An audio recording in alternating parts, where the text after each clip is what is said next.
ఏలూరు జిల్లా తుఫాను ప్రభావిత ప్రాంతాల్లో అందించే సేవలకు సిద్ధంగా ఉన్నామని మంత్రి నాదెళ్ల మనోహర్ అన్నారు. రాష్ట్ర వ్యాప్తంగా 12 జిల్లాలపై ఎక్కువ ప్రభావం ఉండే అవకాశం ఉందని అన్నారు. 7 లక్షల మంది లబ్ధిదారులకు ఉపయోగపడేలా నిత్యావసరాలు అందుబాటులో ఉంచామని తెలిపారు.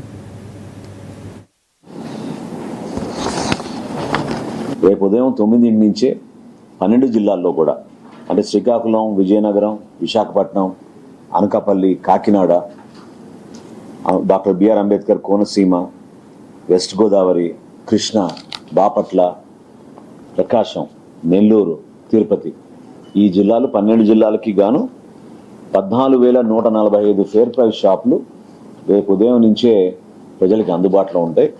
సుమారు 7 లక్షల మంది లబ్ధిదారులు కార్డు హోల్డర్స్ దీని ద్వారా లబ్ధి పొందొచ్చు. వాళ్ళకి రాష్ట్ర ప్రభుత్వం అందించే ఈ సబ్సిడీ రూపంలో ఈ సరుకులు బియ్యం కానివ్వండి, పంచదార కానివ్వండి రేపు ఉదయం నుంచే అందుబాటులోకి వచ్చే విధంగా మేము సిద్ధమవుతున్నాం.